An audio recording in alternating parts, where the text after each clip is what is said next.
चलिए बच्चों, तो प्रथमः पाठ ईश वंदना आज हम कर रहे हैं।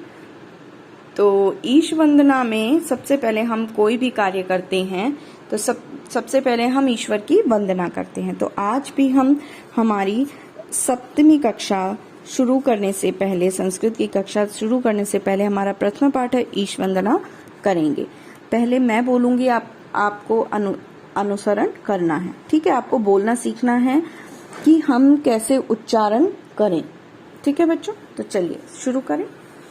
मूकं करोति वाचालं पंगुलंघ्यते गिरिं यत्कृपातहं वंदे परमानंद सागरम। अर्थात मूक यानी होता है गूंगा, जो कि बोल नहीं सकता, और पंगु यानी अपंग व्यक्ति, जो कि लंगड़ा है, जो कि चल नहीं सकता। अब इसमें ईश्वर की कृपा बताई गई है कि जिनकी कृपा से गूंगे भी बोलने लगते हैं, वे लंगड़े भी पहाड़ों को पार कर लेते हैं। उन परम आनंद सागर ईश्वर की मैं वंदना करता हूँ। ईश्वर की मैं वंदना करता हूँ। ठीक है, जिनकी कृपा से गूंगे भी बोलने लगते हैं तथा लंगड़े भी पहाड़ों को पार कर लेते हैं। उन परमानंद यहाँ पर है परम आनंद सागरम, कि परम आनंद के सागर ईश्वर की मैं वंदना करता हूँ। ठीक है, आगे समझ। जैसे कि कहा जाता है ना कि अगर भगवान की किसी पर कृपा हो तो कोई कुछ भी कर सकता है। ठीक है ना, जैसे कि सूरदास जी देखिए। ठीक है, सूरदास जी जन्म से अंधे थे, उनके नेत्र नहीं थे, लेकिन फिर भी उन्होंने इतने अच्छे अच्छे पद, इतने दोहे लिखे हैं ना सूरदास जी ने। तो जैसे कि तुलसीदास जी हैं, सूरदास जी हैं, ये बहुत सारे संत हमारे देश में हुए हैं जिन पर भगवान की कृपा हुई है और वो बहुत ही महान संत बने हैं और उन्होंने महान ग्रंथ करके लिखे हैं। ठीक है, तो समझ गए कि भगवान की कृपा हो तो हम कुछ भी कर सकते हैं। तो सबसे पहले किसकी कृपा प्राप्त करनी है? हमें ईश्वर की। ठीक है, दूसरा देखिए, अज्ञानतिमिरान्धस्य ज्ञान अंजन शलाकया चक्षुरुन्मीलितं येन तस्मै श्री गुरुवे नमः। इसमें कहा गया है गुरु को कि जिन्होंने आंखों में लगने वाला ज्ञान रूपी काजल, ठीक है, ज्ञान रूपी काजल ज्ञान की सलाई से लगाकर अज्ञान तिमिरंधस्य यानी कि अज्ञान रूप से अंधे हुए, अज्ञान रूपी अंधकार से अंधे हुए लोगों की आंखें खोल दी है। अज्ञान रूपी अंधकार मतलब कि किसको कहा गया है? अज्ञान को अंधकार कहा गया है कि उनके अंधकार किस चीज का है? उनकी आंखों में अंधकार किस चीज का है? अज्ञानता का। तो गुरु ने ज्ञान का अंजन यानी होता है काजल, लगाकर उनकी आंखें खोल दी है और उनके अंधकार को, अज्ञान रूपी अंधकार को दूर कर दिया गया है। ऐसे जो मैं उन गुरु को नमस्कार करता हूँ, मैं हमारे उन गुरु को मैं नमस्कार करता हूँ। येन तस्मै श्री गुरुवे नमः। ठीक है, आया समझ में आपको? अज्ञान तिमिरांधस्य, इसका अर्थ है अज्ञान रूपी अंधकार से अंधे हुए लोगों की ज्ञान शलाका, ज्ञान अंजन शलाका से ज्ञान रूपी काजल और ज्ञान की शलाका। शलाका क्या होती है? सलाई। जिससे कि काजल आपने देखा होगा पुराने समय में, दादी और नानी के समय में पहले काजल लगाने के लिए एक डिब्बी आती थी शीशे की, और उसमें पतली सी कहते ना, पतली सी स्लाइड होती थी शीशे की, उससे काजल लगाते थे। तो उसको सलाई बोलते थे, शलाका। संस्कृत में शलाका और हिंदी में सलाई। तो उस सलाई से काजल लगाते थे। तो यहाँ गुरु को क्या बोला है कि अज्ञान रूपी अंधकार में जो लोग फंसे हुए हैं, उनका ज्ञान रूपी काजल उनकी आंखों में आपने लगाया, मतलब उनको अज्ञानता से ज्ञान की ओर आप ले गए हैं, है ना। अज्ञानता और ज्ञान में क्या फर्क है? अज्ञानता कि हमें किसी चीज का ज्ञान ही नहीं है, ना हमें प्रकृति का कोई ज्ञान है, ना हमें ईश्वर का कोई ज्ञान है।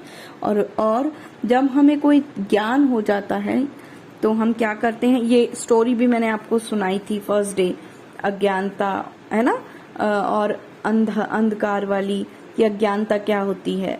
अकबर और बीरबल वाली एक स्टोरी सुनाई थी ना, एक ब्राह्मण होता है और वो भिक्षा मांगता है, याद आ गई? तो उसी चीज को क्या कहते हैं? अज्ञानता। और उसे जब ज्ञान प्राप्त हुआ तो वो कहाँ चला गया? बहुत ही ऊपर, कि राजा अकबर को भी उसके सामने नतमस्तक होना पड़ा। तो इसीलिए जो गुरु है उसको मैं नमस्कार करता हूँ, जो कि सबको ज्ञान की ओर लेकर चलते हैं। ठीक है, समझ आ गया? चलिए नेक्स्ट देखिए, अखंड मंडलाकारं व्याप्तं येन चराचरं तत्पदं दर्शितं येन तस्मै श्री गुरुवे नमः। अखंड मंडलाकारं व्याप्तं येन चराचरं। चराचर, चर और अचर। चर और अचर क्या होता है? जड़ और चेतन। ठीक है, अखंड मंडलाकार यानी सर्वोच्च ब्रह्मांड में जिनकी शक्तियां व्याप्त हो, चाहे वो जड़ हो चाहे वो चेतन हो। चर अचर, जीव और कहते हैं ना सजीव और निर्जीव, जड़ और चेतन, वो सब होता है चर अचर, जो पूरी सृष्टि जो है ना। और तद पदम दर्शितम येन तस्मै श्री गुरुवे नमः। अब समझिए, गुरु की सर्वोच्च शक्ति जो कि चर अचर यानी जड़ और चेतन सारे ब्रह्मांड में व्याप्त है, उन परम पिता गुरु के श्री चरणों को देखकर मैं नमस्कार करता हूँ। यानी तत्पदम दर्शितम येन, कि मैं आपके चरण को देखकर मैं गुरु को क्या करता हूँ? नमस्कार करता हूँ। उनके चरणों को देखकर मैं नमस्कार करता हूँ, कि जिनकी शक्ति ब्रह्मांड में भी, सभी जगह ब्रह्मांड में, इस पूरी पृथ्वी पर व्याप्त है। गुरु में ही तो शक्ति होती है कि वो ही एक अच्छे मनुष्य का निर्माण करता है, भविष्य का निर्माण करता है, आपको बहुत कुछ सिखाता है, समझाता है, सही और गलत की पहचान बताता है, जीवन में आपको क्या करना चाहिए क्या नहीं करना चाहिए, जीवन आपको किस प्रकार से जीना चाहिए, पूरा दायित्व जो है गुरु पर है। ठीक है, तो गुरु ही, उन गुरु को मैं, उनके चरण को देखकर मैं नमस्कार करता हूँ। ठीक है बच्चों, आ गया समझ में? नेक्स्ट देखिए, लास्ट, नमामि ईश्वरं प्रातः नमामि जनकं तथा नमामि जननीं पूज्य नमामि शिक्षकान् तथा। ये बहुत ही आसान सा है। देखिए, नमामि ईश्वरं प्रातः, मैं प्रातः ईश्वर को प्रणाम करता हूँ, नमस्कार करता हूँ, और उसके बाद अपने पिताजी, जनक यानी होते हैं पिताजी, तो जनक यानी पिताजी को प्रणाम करता हूँ। जननी, नमामि जननीं पूज्य, और फिर मैं पूज्य अपनी माता जी को प्रणाम करता हूँ, और उसके बाद मैं शिक्षक यानी अपने अध्यापकों को प्रतिदिन प्रणाम करता हूँ। ठीक है बच्चों, ये आ गया आपको समझ में? चलिए, तो अब चलते हैं प्रश्नोत्तर की तरफ। अगर कोई भी परेशानी है तो आप मुझसे कक्षा में भी पूछ सकते हैं। चलिए, प्रश्नानाम उत्तराणि लिखत। कम गिरिम लंघ्यते, कौन गिरी यानी पर्वत को लांघ सकता है यानी कि पार कर सकता है? तो पंगु गिरिम लंघ्यते, पंगुम गिरिम लंघ्यते।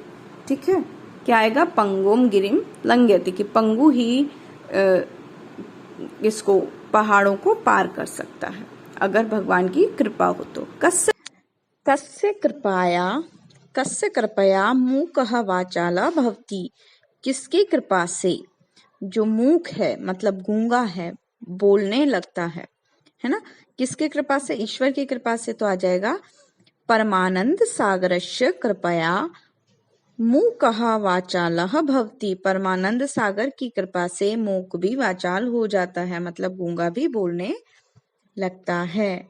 नेक्स्ट देखिए, केन चक्षुः उन्मीलितम, केन चक्षुः उन्मीलितम, कि कौन हमारी चक्षु खोलता है, हमारी आंखें कौन खोलता है? तो उत्तर आएगा गुरुणा चक्षुः उन्मीलितम, गुरु ही हमारी आंखें खोलते हैं। ठीक है, नेक्स्ट देखिए, प्रातः कह कह नमन योग्यः, प्रातः सुबह कौन कौन नमन करने की योग्य है? तो प्रातः ईश्वरः जनकः जननी शिक्षिका च नमन योग्यः। रिक्त स्थानानि पूर्य। ठीक है, यत् कृपा तमहम, लास्ट लाइन क्या आएगी? वंदे परमानंद सागरम, पहले श्लोक की अंतिम लाइन। ठीक है, ज्ञान अंजन शलाकाय, इससे पहले आ जाएगा ज्ञान तिमिरांधस्य। ठीक है, अखंड मंडलाकारम व्याप्तम येन चराचर, अखंड मंडलाकार जिसकी सर्वोच्च शक्ति पूरी सृष्टि में जड़ चेतन सभी में व्याप्त है। नमामि जननी पूज्याम, नमामि शिक्षकान तथा नमामि ईश्वरम प्रातः। ठीक है, अब है इसमें नेक्स्ट क्वेश्चन आपका, एतेषाम शब्दानाम विभक्ति वचनम च लिखत, इन शब्दों के विभक्ति और वचन आपको लिखने हैं। गिरिम, गिरिम मां अंत में आ गया, समझ आ गया कौन सी विभक्ति, द्वितीय विभक्ति एक वचनम। येन तृतीय विभक्ति एक वचनम, तस्मै चतुर्थी विभक्ति एक वचन। युष्मत शब्द अस्मद युष्मत शब्द के जब हम रूप देखेंगे तस्मै यानी कि चतुर्थी विभक्ति एक वचनम आ जाएगा। ठीक है, गुरुवे चतुर्थी विभक्ति एक वचनम, शलाकाया तृतीय विभक्ति एक वचनम क्योंकि ये स्त्रीलिंग है, शिक्षकान द्वितीय विभक्ति बहुवचन। ठीक है, द्वितीय विभक्ति शिक्षक, जैसे राम रामो रामा, रामम रमो रमान, उसी प्रकार से शिक्षकान। ठीक है, आगे समझ में। अब देखिए नेक्स्ट क्वेश्चन, नमः शब्द से युगे चतुर्थी विभक्ति, नम शब्द के योग में चतुर्थी विभक्ति होती है। ठीक है, अतः अधोलिखितान शब्दान अग्रे चतुर्थी विभक्ति एक वचनस्य रूपम लिखत।